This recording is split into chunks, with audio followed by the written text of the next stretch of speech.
Welcome to Home Gym History. My name is Rob, and with me is Jake and Adam. I'm happy to be here to talk about something that's common, I think, to most home gyms, to most commercial gyms, and that would be the dumbbell. So Jake, Adam, before we get into the history, let's just talk about the shape of it. What shapes of dumbbells can you think of? Thinking hex dumbbells? Sure. Circular pattern, like round ones. Yeah, there you go. Round, hexagons. I've seen a lot more than that, and we'll get into it. There you go, square. Square. Absolutely. I've seen square. Now, as far as the quick history, we've got to start way, way back in ancient times.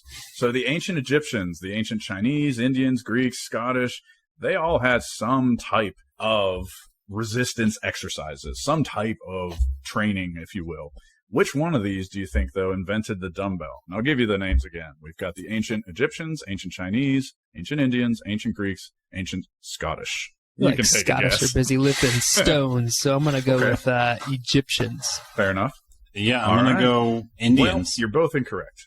But you're both correct in the sense that the ancient Indians, eventually, it wasn't ancient, but eventually they would develop Indian clubs, which we could talk about eventually, and they connected to resistance training with their Indian clubs. And then the Scottish were lifting stones, which I'd love to do an episode on stone lifting eventually. Well, when it comes to the Greeks, credit is given to them because they had a couple different implements. They had the discus, which you might see at a high school track meet or in the Olympics. They had the javelin, same thing. And then they had what were called haltiers. So haltiers, and I hope I'm pronouncing that correctly. If not, apologies to the ancient Greeks.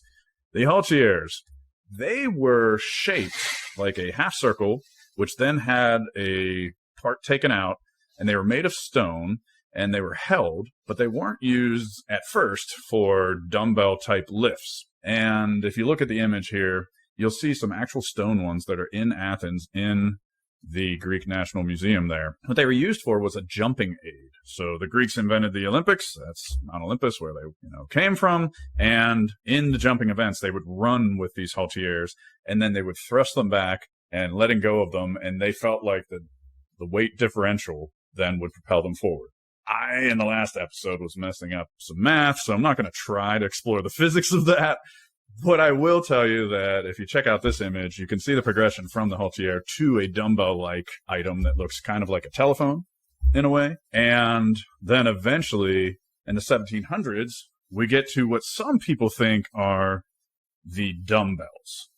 Now, if you think about it, dumbbell really doesn't make sense. You look at the shape of a dumbbell, I'll just grab a normal old hex, a generic one, made overseas, hex. I don't know why you would think bell when you look at this, or dumbbell. In the 1700s, some historians believe that there were church bells, if you will, and smaller ones with the clapper removed that then people would swing for exercise. And these bells, since they couldn't ring, were dumb, hence dumbbell.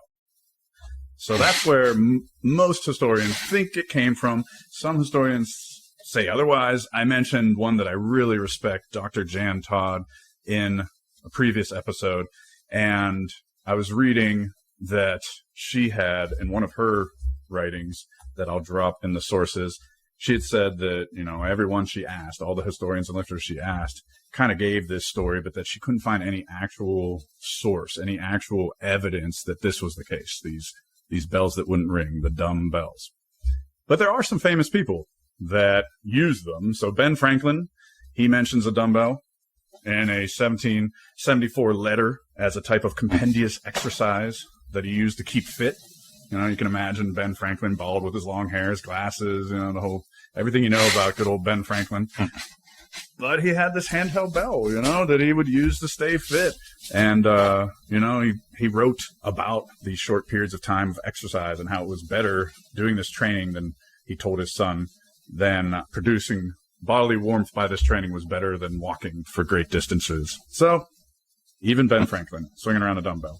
Other terms we use, barbell, kettlebell, they come from the term dumbbell. And as time went on, we start seeing modern dumbbells. So I spoke in the weight plate episode, I believe it's episode 3, about Alan Calvert of Milo Barbell. and about how, shot-loaded hollow globe barbells existed. Well, they also existed, shot-loaded globe-shaped, if you picture like an old-time strongman holding a globe dumbbell. But then they became solid globe dumbbells. So if you take a look, this is a York 50-pound, and York made globe dumbbells from 50 pounds up to 100, but there were other makers of globe dumbbells that made them smaller, and those globe dumbbells were around for quite a while. You had circus and strongmen performers doing that classic lift overhead. Do you guys know of any famous ones that would lift a heavy dumbbell overhead that nowadays, World's Strongest Man competitors are the modern equivalent of? Yeah, I can picture it, but I don't know the names. How about you, Jake? Any old strongman you can think of?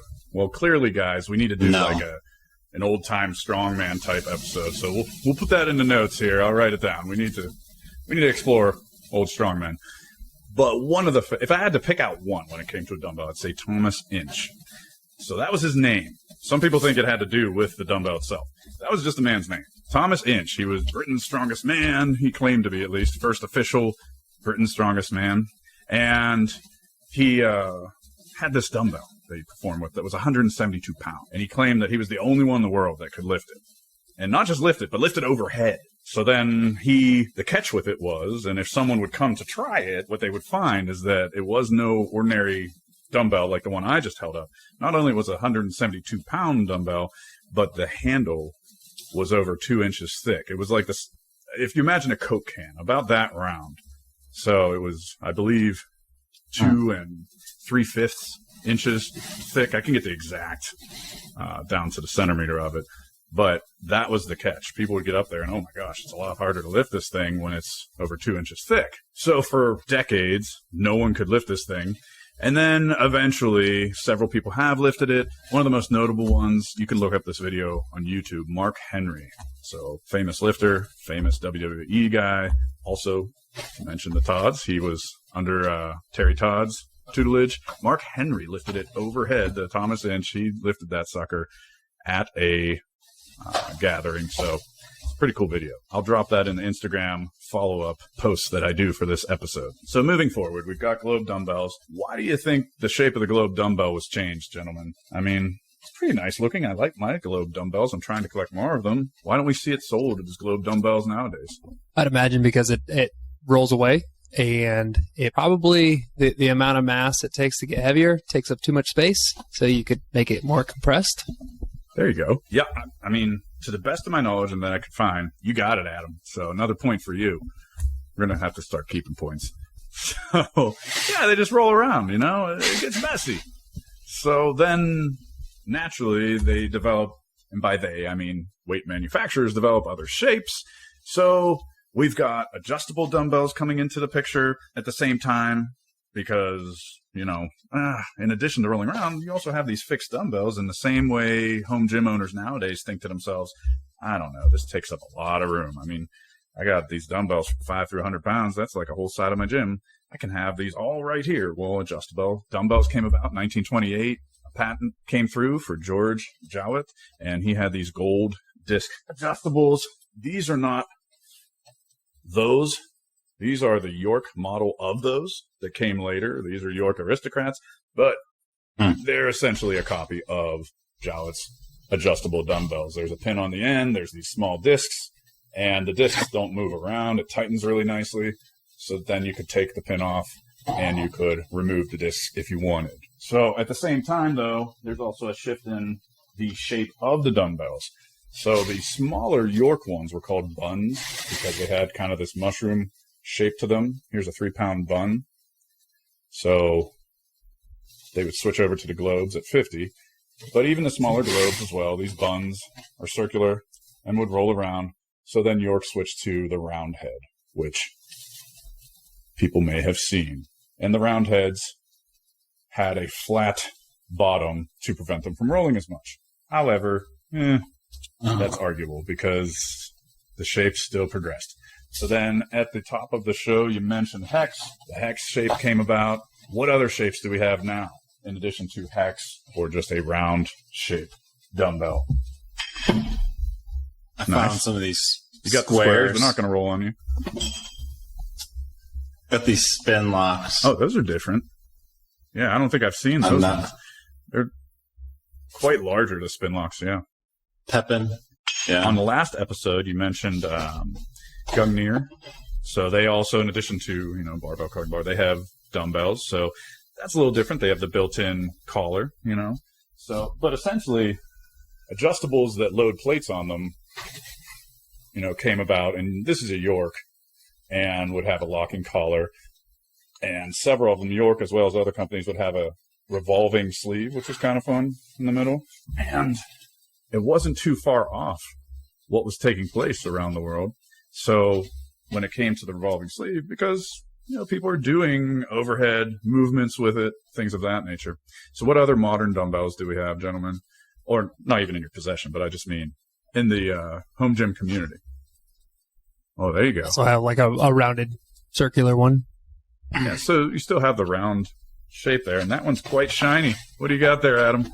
Some stainless steel. Stainless steel. So innovations in what we put on the dumbbells. Instead of hex, we have the rubber coating on the hex. We have stainless steel. I would say outside of just traditional hex, the most popular ones are probably the power block blocks. Ones. So, Jay, can you describe for the listeners if they don't know, what are power blocks? Like you described earlier, they're adjustable dumbbells. They have a square shape though, and you can relatively easily change the weights in and out pretty easily. They're larger, like quite a bit larger and bulkier than most traditional dumbbells. Yeah. That's kind of the con. But they take up but a yeah, lot less that's space. So that was the whole inspiration behind them. So their inventor was Carl Towley.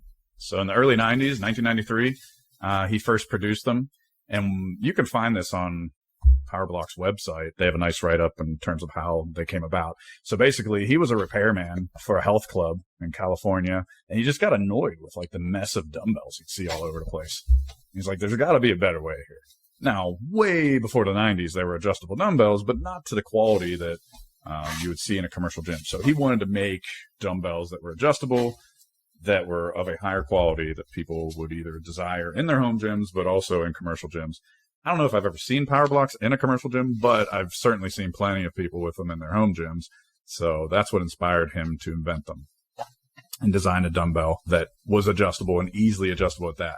And I've got to say, it does look a lot easier. I've never used them, but it looks easier than like in high school. I had the spin locks, and I feel like half my workout was just undoing them and putting the weights on and putting it back on, and it was crazy. So now moving on, I mentioned Gungnir. Can we think of any others? Last episode, we mentioned an innovator, the Fatapillar, Donnie Thompson with his fat bells. So check out this image, guys. This is on Rogue's website. Rogue sells the Thompson fat bells, but these are Donnie's original drawings for the fat bell, which I think is kind of cool. He's got a lifter on a bench, and that lifter has his hands inside the bells, and that was the whole purpose of that. Donnie wanted to get something that was, basically it felt like you and the bell were one. Now, you could argue these are more kettlebells, it's fat bells, than they are dumbbells, but I think it's close enough to mention in this category. And while I was jumping around on a Rogue website, I couldn't help but notice a little round head kind of throwback. Mutt. Have you ever seen the Mutt products, fixed barbells and things? They have dumbbells that have like an ergonomic handle. And if you take a look at the ends, though, they look kind of like York roundheads in a way. They're a little thinner than roundheads, but they definitely have some inspiration there. Nuobells kicking around. Rock weights and sticks and stones. They really came to prominence with, the concrete weights and also concrete dumbbells during COVID shutdown. A lot more people doing the DIY kind of stuff. And then I see like one of my favorite follows, my man Kurt, the Kurt Locker. He has Havoc Triads. So I see him using those, and I've never used them personally. Have you guys ever tried the Havoc Triads? Or I believe, doesn't Kabuki also have like a 3-post dumbbell that they put out? I think so. I think that's in partnership with. I'll look into that and do a little follow-up, but I'd like to get my hands on them, and, I'm going to shoot a message over to Kurt Locker and see. He tends to, play it straight. He doesn't really use or promote things he doesn't like, so he seems to enjoy them.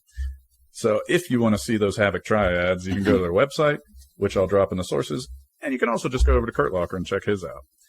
Other than that, can you guys think of any other dumbbells made in modern times? It's always evolving. And the only other one that I can think of the only other one would be traditional loadable dumbbells, where you also use a spring collar or just some sort of collar. So and like the Olympic weights. Yes. These are just those, some cheap, like cap ones that I got with a used pickup, but I hung on to them for purposes. And they have their uses, but I'm always a little nervous going overhead with them. Like that clasp is going to come off, Yes. So yes. I don't know if I'm going to go to those great lengths. I might not be lifting 172 pounds like Mark Henry did overhead, but I still don't need, 10-pound plates falling on my head. Well, gentlemen, here are a couple weird oddities before we sign off. At least I think they're kind of strange about dumbbells that you may not know, just to leave you with. So the 1904 Olympics, they had the men's all-around dumbbell contest. I'll drop a link. Please go check this thing out. It was pretty wild. It was like 10 events over 2 days using nothing but dumbbells, and it included like you make it up last category. Like you just come out and do whatever you want with the dumbbell, and the judges could score you. So that was at the actual Olympics. So, it's hard to imagine dumbbells being at the Olympics, but it was actually like the focus. And 1904, that was before the barbell was widely popularized. The other one I'll leave you with would be, and I'd be remiss without mentioning this, talking about dumbbells, the Sandow spring grip dumbbells. So when we do that podcast about classic strongman, I will definitely go and talk about Eugene Sandow. But for now, check out this image of the Sandow spring grip dumbbells. This comes from the Stark Center that the Todds helped to found. And these ones actually have bells on them. So the whole purpose was Sandow was basically the inventor of bodybuilding, most would say. And he put these out because you had to squeeze them and make both sides touch. So it wasn't really for the lifting purposes of it, but it was to keep your concentration on flexing your muscles. You had to squeeze these and make both sides touch. And then the bell versions are really rare, and they actually would ring when you squeeze them enough to let you know, like, hey, you're on track. You're focusing enough. So whether it's the Olympics with the dumbbells or Sandow spring grip dumbbells, I hope everyone out there finds some dumbbells they can use. No matter what they are, they have a history, and I hope you enjoyed their history. Thanks for tuning in. You can find me at Vintage Weights PGH, and you can find Jake and Adam on the Garage Gym Experiment podcast. Please subscribe to Garage Gym Radio on YouTube to keep on seeing these episodes, and please follow Home Gym History on Spotify and Apple. 5 stars, help you lift more. Stay healthy. Till next time.